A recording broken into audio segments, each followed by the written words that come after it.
Okay, I think we're running now. Right. This should be hopefully a short video segment because I want to add just a short explanation. Yesterday, I think I may have been a little bit confusing with regard to the future tense and the kind of action that it portrays. We've talked at times about verbal aspect, kind of action, and I'm guessing that there is still some confusion in students' minds about what this means. And if there is, I would very much recommend to you that you go back and read in KMP. Remember, that is our intermediate grammar.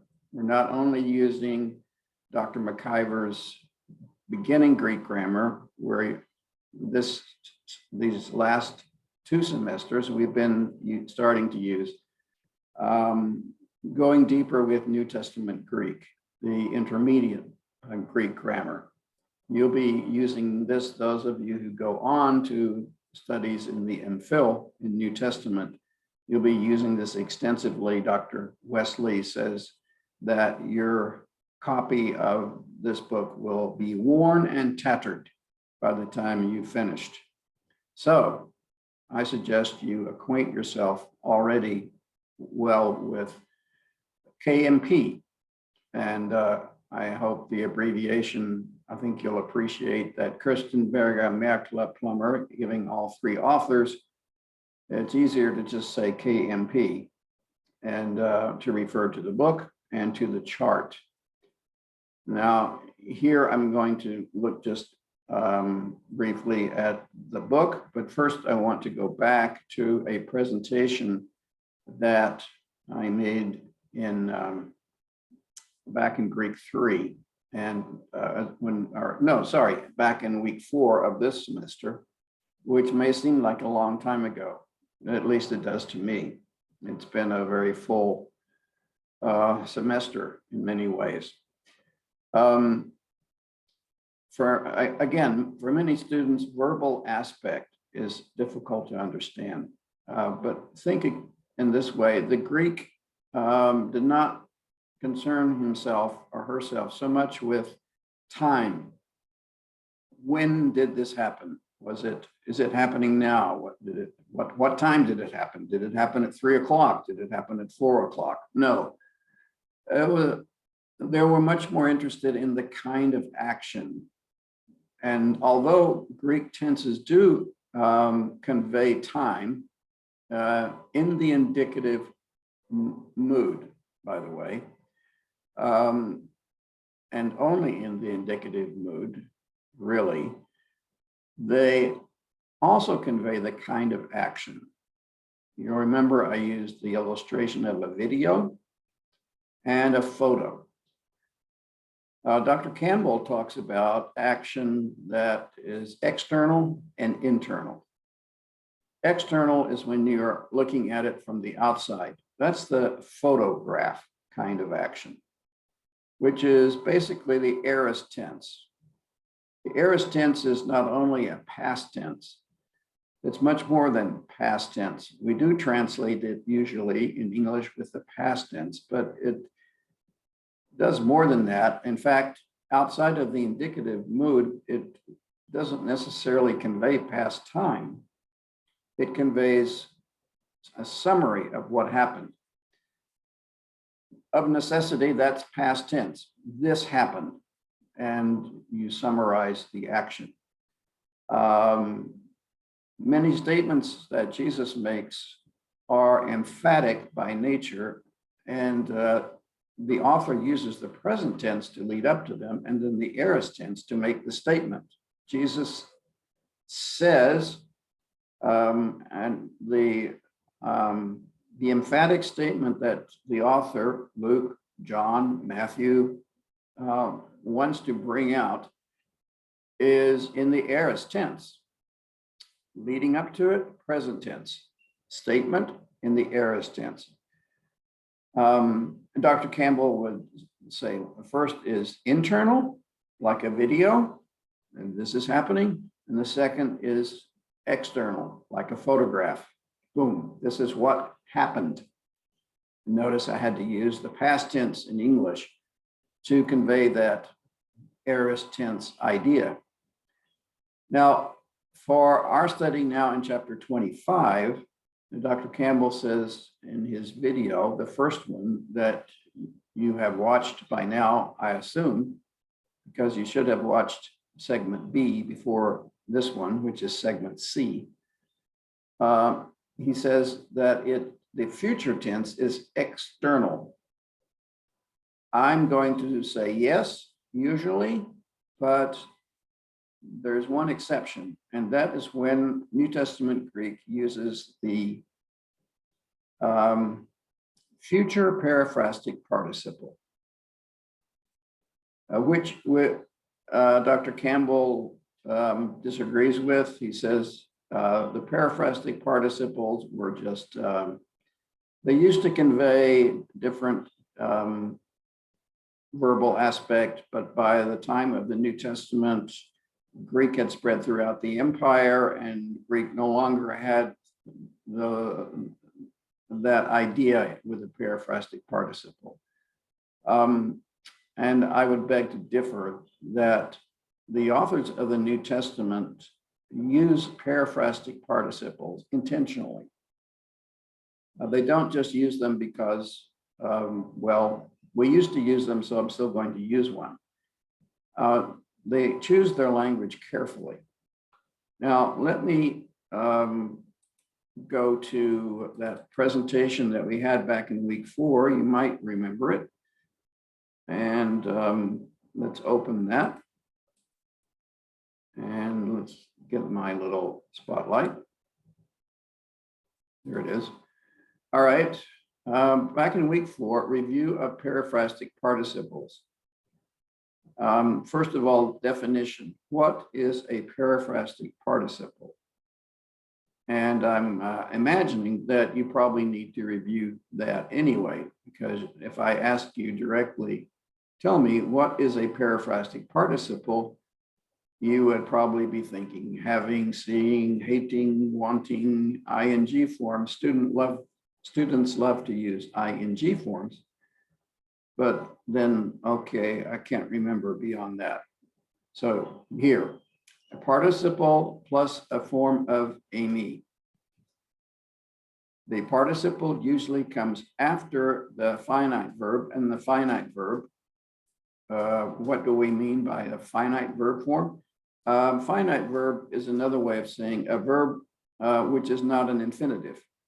In other words, it's a verb that has a subject. So it could be indicative, it could be subjunctive, it could be imperative. Any of the moods except the infinitive.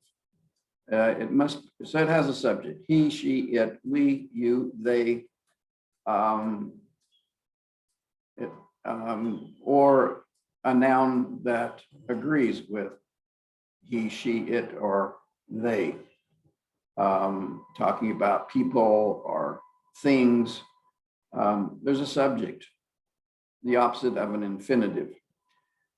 So ame is a finite verb, but there are other finite verbs that are sometimes used and the one that would come instead of ame would probably be genomai, which you can understand.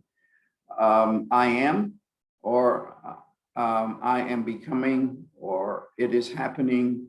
This verb genomai has many different uses and meanings.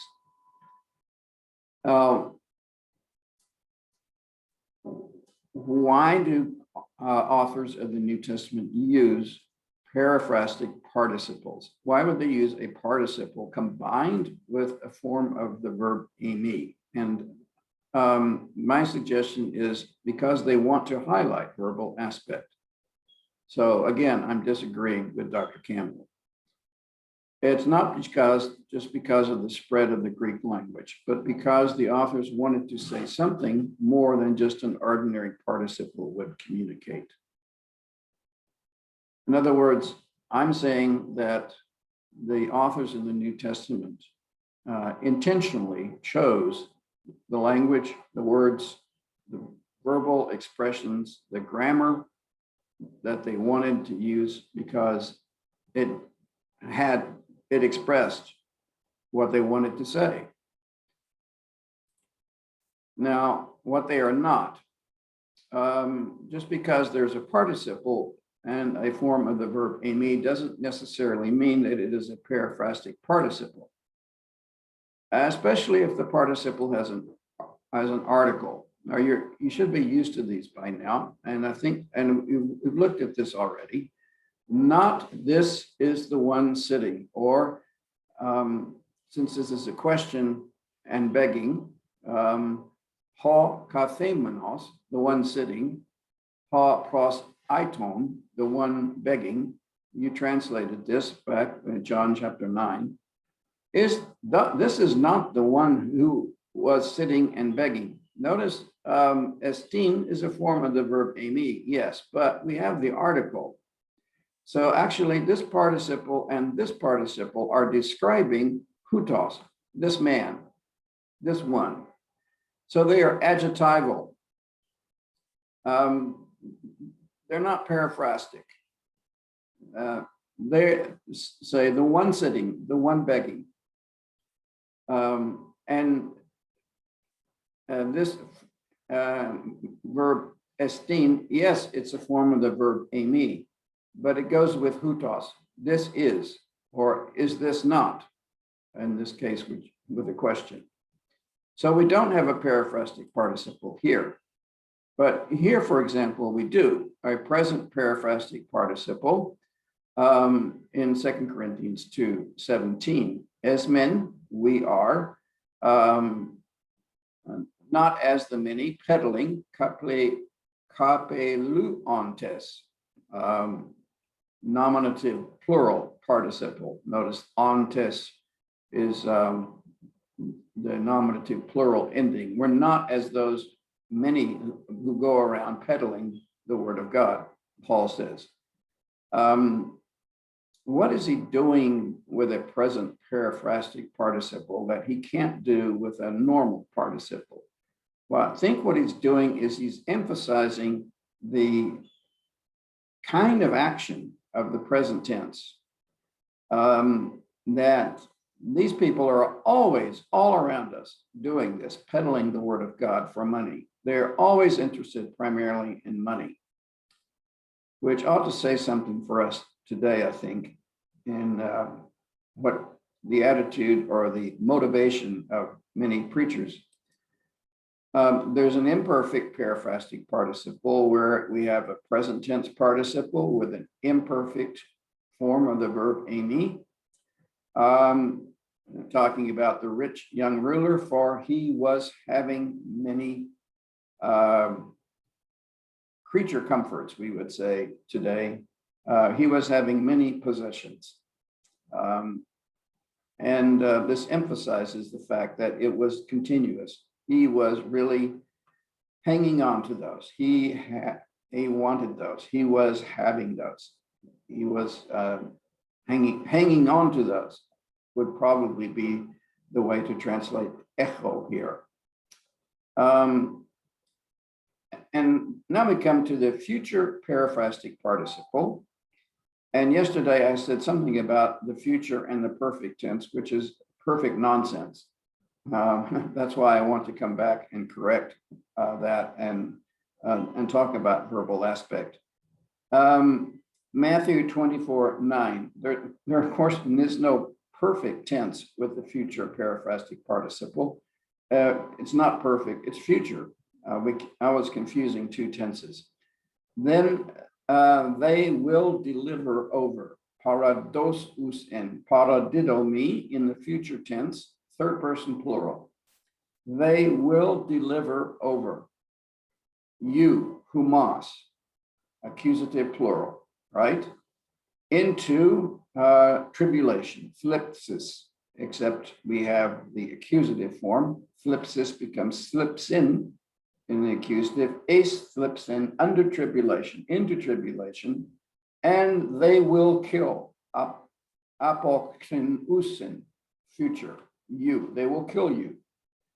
Some translations have deliver you into death.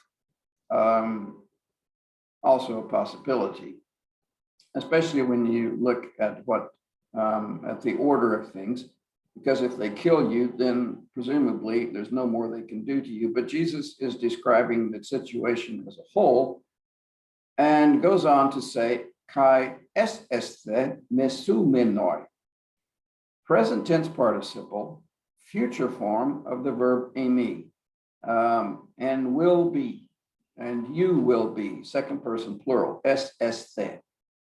This is second person plural. Future of eimi, you will be, mesumenoi, hating, meseo, I hate, mesumenoi, the present tense, middle and passive form. Here it's passive, you will be hated. You will be being hated. And I would contend that Jesus and Matthew, who is sharing Jesus' words with us, deliberately used the here the future periphrastic participle in order to convey not external action, as Dr. Campbell suggests, but internal action or video action or progressive action.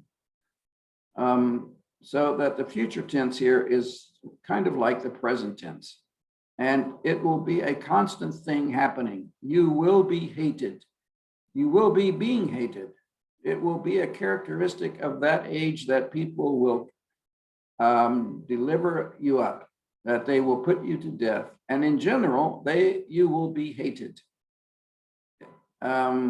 because of my name.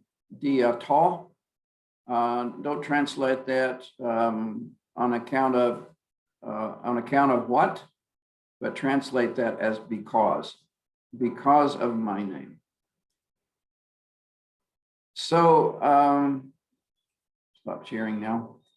So the future periphrastic participle is in other words, is the way that the authors of the New Testament were able to convey the progressive aspect, the internal aspect, the video aspect, the inside the story aspect, as opposed to external outside of the story aspect, using in the future tense. I agree with Dr. Campbell. In general, the future tense is external. But when they use the future participle, the future periphrastic participle, they used it in order to convey internal future aspect. And I have one more defense here. So let me share that screen with you. It'll only take a minute. And it is,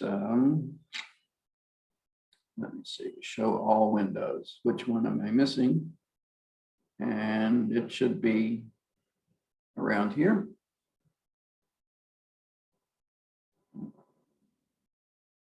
I had it a while ago. Oh, no, there's the screen. I know you can't see what I'm doing right now because I'm looking for there. I think I found it. There we are. Yes. Now you should be able to see the textbook, which you should be reading and reviewing. And I would suggest strongly that you go back and review that chapter on participles, because Greek participles are so important and so constantly used. Periphrastic participles. How is a present? How is it formed? Present tense form of eimi, present tense participle, easy. How is an imperfect formed? How is a future formed? Future tense of eimi, present participle. You will be being hated. It will be a constant thing. Internal aspect. is what I would suggest, that the future periphrastic participle is used in order to convey that internal aspect with a future tense that otherwise, with a future indicative verb or a future subjunctive, would be external in nature.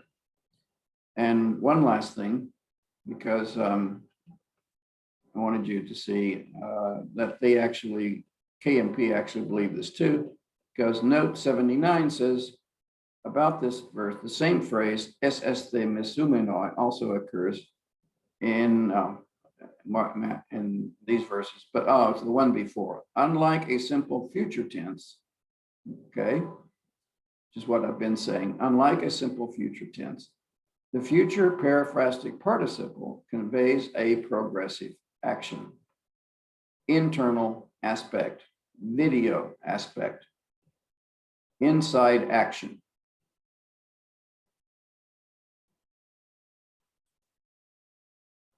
So again, the future and the perfect confusion, please forget that. And remember, simply, in order to convey the progressive idea, the inside idea, the video idea, the inside the story idea, the authors of the New Testament use the future periphrastic participle because the future tense by itself tends to be external aspect, sometimes even one-time aspect. It even can go that far, but it certainly isn't usually progressive like the present tense is. I hope this helps you. If you still have questions, by all means, send me a message and let's make sure that we understand what verbal aspect is all about.